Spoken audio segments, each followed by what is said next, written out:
شاه ولی الله صاحب وایي زه یو ورځ مې خوب لیده حضرت حسن او حضرت حسین رضی الله عنهما ناستو وایي ما ته حضرت حسین رضی الله عنه قلم راکه وی راته ویلي دا د رسول الله قلم د خو ماتو لږ او راته ویلي چې حسن رضی الله عنه به یې درته جوړ کړي چې جوړ یې که او بل یو څادر و شین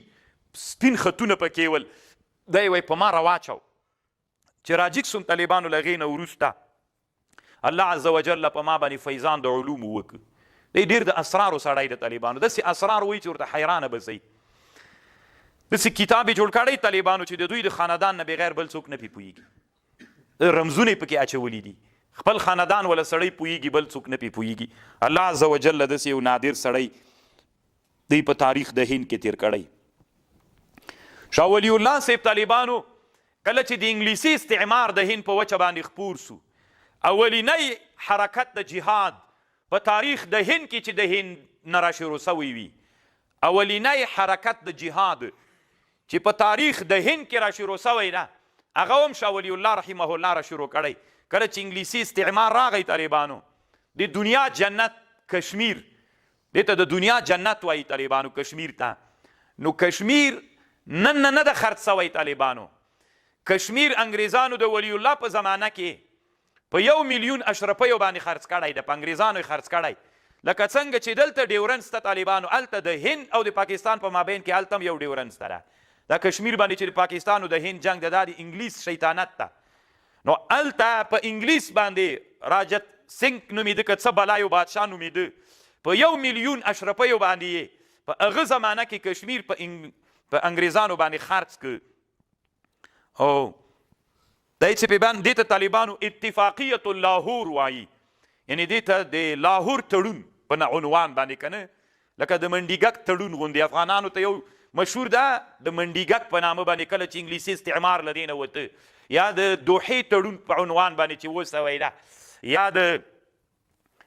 دنیا کې داسې مشهور تړونونه دي دې ته اتفاقیت اللاهور به ورته ویلې نو دا هغه زمانه وه چې شاه ولی الله رحمه الله شاه ولی الله صاحب طالبانو په دغه زمانه کې دوه مشران د حرکت د جهاد دپاره وټاکل یو سید احمد ابن محمد الحسني نومید یو د ده لمسی و شاه اسماعیل الشهید شاه محمد اسماعیل ابن شاه اسحاق ابن شاه ولی الله دی طالبانو د قیادت د جهاد دپاره مشر وټاکل سو چې دې ته شاه اسماعیل الشهید هم وایي د موږ د بریلویانو له دې مجاهد سره ډېره ورانه ده دا شاه اسماعیل شهید ته دوی وابي وایي سخت یې ورسره ورانه ده طالبانو علی رغم ونوفهم پرېږدی نو بیا دلته حرکت د جهاد شروع سو د هند ازادۍ دپاره چې د هغې په برکت کې الله پاک پاکستان هم بیا آزاد کړ دغه حرکت د جهاد په مقابل کې تر دې چې الله بیا پاکستان یو مستقل اسلامي هیواد وګرځو د هند د سلطین اخلاص کړ خو بیا هم تر ننه پورې طالبانو اسلامي امت چې کله تیموري او مغولي حکومت نسکور سوی مسلمانانو ښه ورځ نه ده لیدلې نو دا هغه شاه ولی الله صاحب هغه شاه ولی الله صاحب چې بیا په هغه زمانه کې طالبانو د جهاد فتوا ورکړله او داسې ویلې چې ان الهند دار حرب هند دار الحرب ده او دلته په ټول اسلامي امت باندې جهاد فرض ده بیا د جهاد داعیه شروع ولا ډیر وخت پورې د انګلیس په استعمار کې طالبانو د قبایلي سیمې دي موږ د پښتنو د طالبانو په د جهاد سنګرونه پاتې سوي دي ځکه دا ډېرې اطرافي سیمې وې مجاهدین به ټول په قبایلي سیمو کې ژوند کو او الله عز وجل بیا انګلیس ماته نصیب کړله او کرا که نه هند آزاد سو پاکستان آزاد سو افغانستان آزاد سو د هند ازادي کرا راغله خو اول قبایلي سیمې راغلې نسبت افغانستان پاکستان ته قبایلي سیمې ولې نو زموږ فتح طالبانو د انګلیس د استعمار د پاکستان نه مخکې راغلي د هند هم داسې کرا طالبانو الله فتح راوستله نو یو دا و چې شاه ولی الله رحمه الله شاه ولی الله صاحب نه تنها طالبانو یو عالم و یو فکر و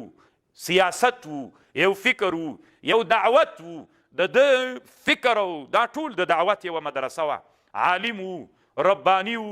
عالم د علمي تزکیې و سیاسي سړی و یو فکر یې درلود د ټولې دنیا د اسلامي امت د راژوندي کېدلو فکریه ورسره وله نو طالبانو ورونو تاسې د دې مسلې ته فکر وي نن عصر کې چې تاسې چا نه علم زده کوئ یا کوم علماو سره ربط پیدا کوئ په دې فکر وکئ چې ولې شاه ولی الله صاحب په دې باندې ستایل کېږي چې دا یو فکر و د اسلامي امت د راژوندي کولو نو باید زم په ځان کې داسې یو صفت راولم چې ما کې هم دا معنا موجوده وي او په ما کې هم دا معنا پرته وي. نو شاه ولی الله رحمه الله یو فکر او دعوت بیخي نادر انسان الله عز وجل تیر کړی نو یو دی سو